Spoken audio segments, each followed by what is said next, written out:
Tim Nixon is founder and managing editor of sustainability at Thomson Reuters. He's a steering committee member to the United Nations Science, Business, and Policy Forum, and he's a steering member of the SII Strategic Investor Initiative. With that, before I do that, can I just ask the folks that are here, that are on the advisory board, to please stand up, because they do so much work, and we just want to I want to give them a quick shout out.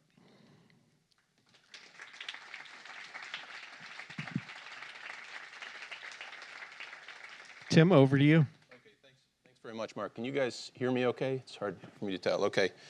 It's a great honor to have a few minutes to address you all today. It's an incredibly important event, and what I'd like to do is just share a few reflections from my own reporting. My job is to basically report on why sustainability matters in the global economy. So what I'm going to do is take you through kind of a whistle-stop tour of 3 cities that I visited in the last 90 days, all of which I think added an important message to the mix, and really provides, I think, insight and reinforcement on the kind of focus that we're seeing here today. So strap in. This is going to go pretty quickly. And oh, and by the way, I promise at the end of my talk, just to make it all worth it, that we're going to reveal an important correlation between shark attacks, ice cream consumption, and transparency. So don't go away. All right. First stop, Nairobi in early August. We did an interview with the presidency of Kenya, Ruth Kagia, who's their senior advisor for policy and strategy. And many of you may be aware that Kenya is really leaning into sustainability. They have a nationwide ban on plastic. They have a national tree planting campaign. They really have a reverence for nature, a real ethic for the land.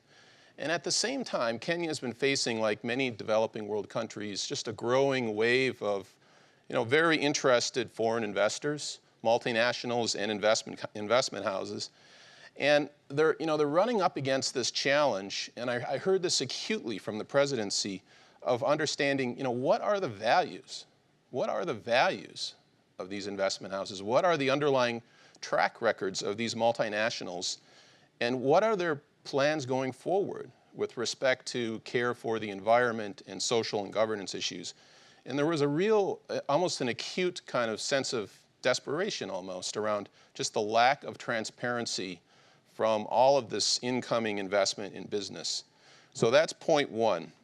Next stop, Tallinn, Estonia.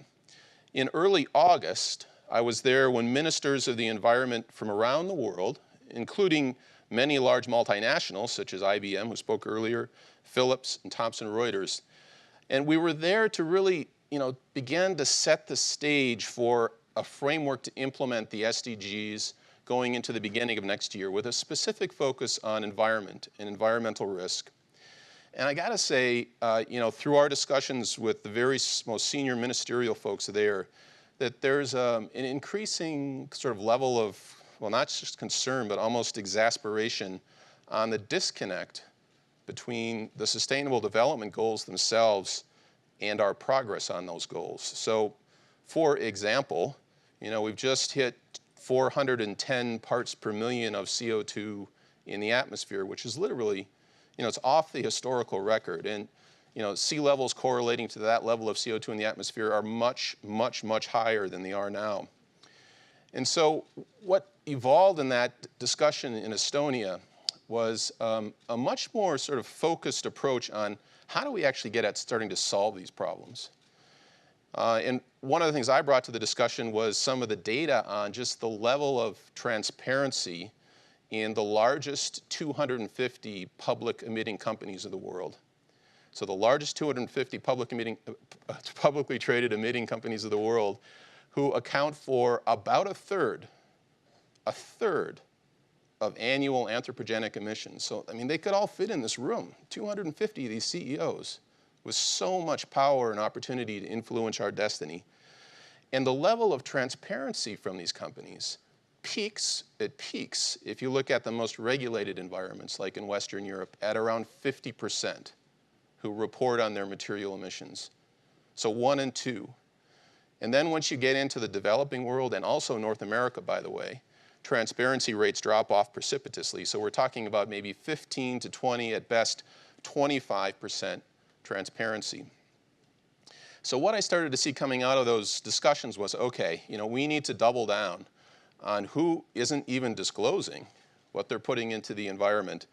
And then alongside that, increasing focus on, who are these companies and what are they doing, was a sort of a side group of scientists and astronomers from NASA, believe it or not, the European Space Agency, the Chinese Space Agency, who are also becoming exasperated with progress. So there's a very interesting sort of, the beginning of a sort of a conglomeration of policymakers bringing new tools online to measure emissions and deforestation and other insults to nature from orbit, also bringing in earthbound observation tools.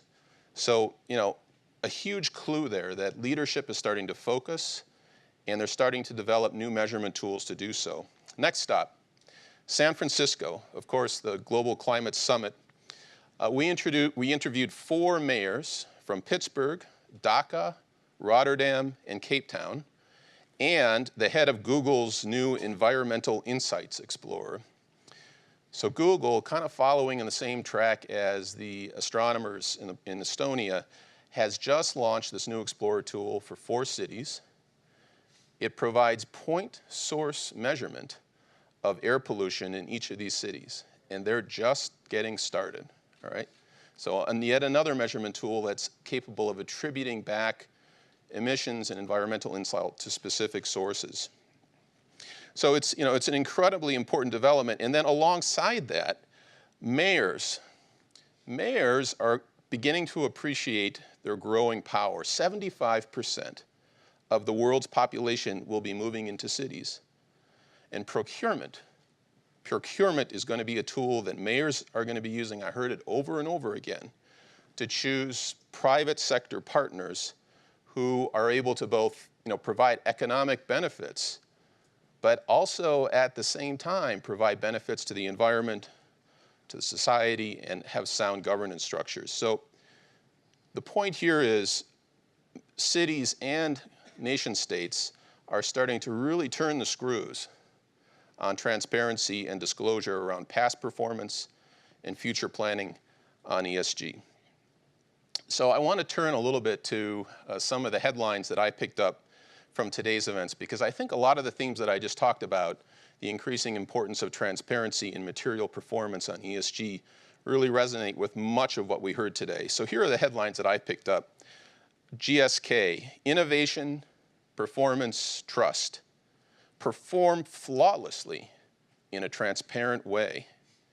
NRG, long-term value can only be achieved by creating value for all stakeholders. The imperative of decarbonization, the importance of moving the needle, and NRG is one of the firms that can move the needle. Bill and George, on the opportunity to scale what we're doing here, critically important. And the importance of measurement, on an ongoing basis in a way that sort of measures tangible market reaction. Erica and Morgan, governance is crucial to leadership, and disclosure and consistency and measuring impact. IBM, importance of a credible level of trust, again, credible level of trust and transparency, and a global data backbone to share the data. Moody's, the growing role of ESG performance on cost of credit. And finally, Ipsos, second to final, Ipsos, the erosion of trust. And finally, intrapreneurs, the important potential to drive disruptive innovation. So from my perch at the Thomson Reuters sustainability desk, I really have a couple of takeaways from this event. And first of all, it's that the kind of leadership that we saw today is absolutely crucial, and it's clearly transformative. But if you take a look at the data that I just talked about, say on just bare bones disclosure from, say, 250 of the companies of the world that hold so much power and opportunity for the global economy, 50% is the best we've got in that pool. So what does that mean? That means we have a long, long ways to go, right? The kind of leadership that we saw today is rare and precious.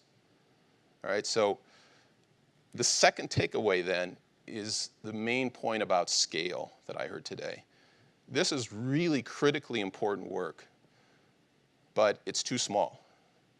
In order for it to make a difference on something like climate, it needs to probably join up with other initiatives and be scaled for engagement with many of the leaders that we need to go from brown to green. Because unless those brownies turn greener, we're going to have very little chance on many of the largest systemic problems and risks facing the global economy into the next 10 to 20 years. So that's kind of a down note, and everybody's probably going to be ready to go to the reception after this. But thank you very much for the opportunity to address you, and be happy to take any questions.